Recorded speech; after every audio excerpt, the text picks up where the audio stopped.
जय श्री राम। हर हर महादेव। अब जो मैं आपको बताने जा रहा हूँ, मेरी एक एक बात पर अच्छी तरह से गौर करना, क्योंकि आज का जो टॉपिक है वो कोई साधारण टॉपिक नहीं है। एक बहुत महत्वपूर्ण विषय है जिसके ऊपर आप सभी भक्तों ने मुझसे पूछा था। शत्रु बाधा कैसे दूर करें, दुश्मन से छुटकारा कैसे पाएं। आज मैं आपको कुछ ऐसा बताने वाला हूं जिसको करने के बाद आप अपनी तमाम परेशानियों से मुक्ति पा सकते हैं। लेकिन वहां पर आपको कुछ बातों का ख्याल रखना होगा। गलत नियत से, बुरी नियत से किया गया कोई भी कार्य हमेशा बुरा ही फल देता है, क्योंकि हमारा सनातन धर्म कहता है सर्वे भवन्तु सुखिनः, सर्वे सन्तु निरामया, सर्वे भद्राणि पश्यन्तु, माँ काश्चित दुख भाग भवेत। कि इस संसार में सभी प्राणी, चाहे वो पशु पक्षी पेड़ पौधे इंसान, सभी सुख से रहें, किसी को कोई कष्ट ना हो, कोई दुख ना हो, ऐसा हमारा धर्म कहता है। लेकिन फिर बात आती है, कुछ व्यक्ति, कुछ लोग ऐसे होते हैं जो दूसरे की खुशियों को देखकर अपने आप को दुखी करते हैं। मतलब अपने खुद के पास चाहे उनको हजारों करोड़ों रुपए हो, लेकिन अगर दूसरे के पास धन आ गया, उसने गाड़ी खरीद ली या अच्छा घर बना लिया, उनको देखकर वो दुखी होने लगते हैं। भाई ऐसा क्यों?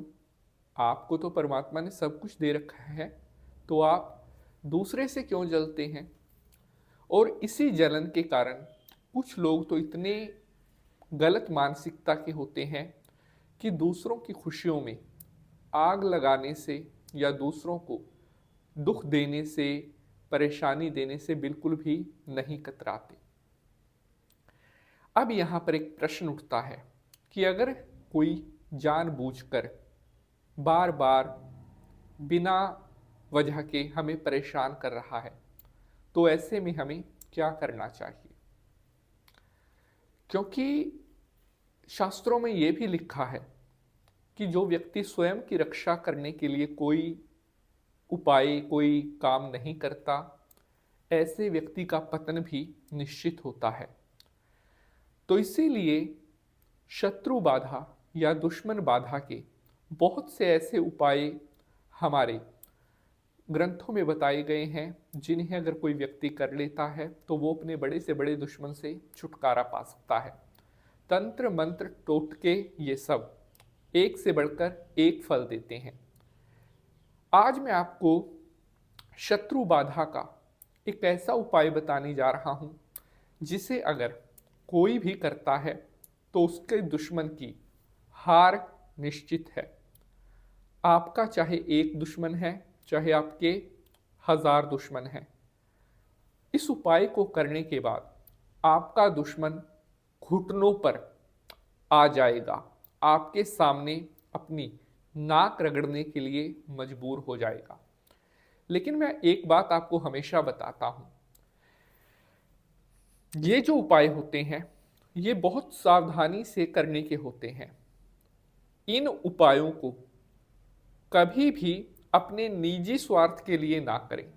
अर्थात अगर आप जानबूझकर किसी भोले भाले व्यक्ति को परेशान करने के लिए,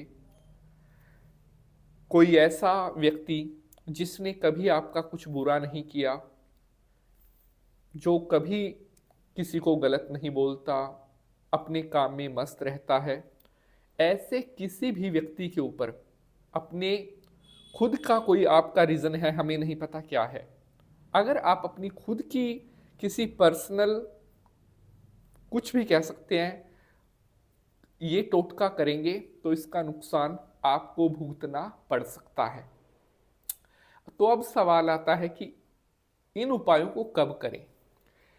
अगर आपको लगता है कि आपके दुश्मन ने बिल्कुल आपको जिंदगी के ऐसे मोड़ पर लाकर खड़ा कर दिया है जहां आपको जीने की कोई भी उम्मीद नहीं दिखाई दे रही है। आपने उसको प्यार से भी समझा कर देख लिया, आपने उसको हर तरह से मनाकर भी देख लिया, लेकिन फिर भी वो अपनी दुष्टता नहीं छोड़ रहा है। तब भगवान कहते हैं कि आप निश्चिंत होकर शत्रु बाधा का कोई भी टोटका करिए, आपका एक बाल भी बांका नहीं होगा।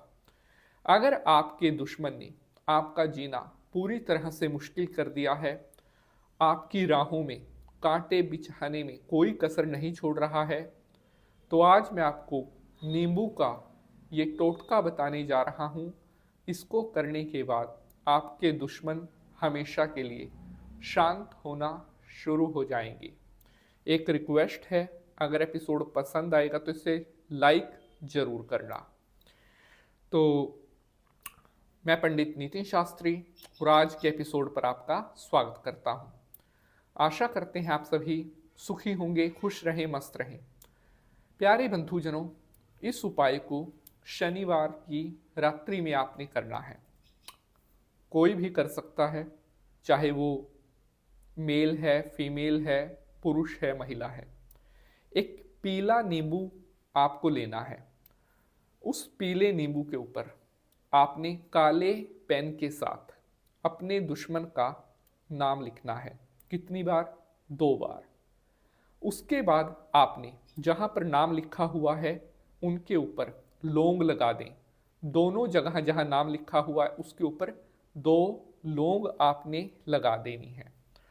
अब आपने इस नींबू के 4 हिस्से कर लेने हैं काट कर, और ऐसी जगह जाना है जहां पर चौराहा हो, जहां पर 4 रास्ते निकलते हो, और जो 4 हिस्से आपने नींबू के किए हैं, एक एक हिस्सा चौराहे की चारों दिशाओं में आपने फेंक कर आ जाना है। पीछे पलट कर नहीं देखना है और चुपचाप आपने जाना है, चुपचाप आना है। घर आने पर सबसे पहले अपने हाथ पैर और मुंह धो लीजिए, थोड़ा कुल्ला कर लीजिए। ये किसी भी शनिवार को आप कर देना और आपका जो कार्य है वो सिद्ध होना शुरू हो जाएगा।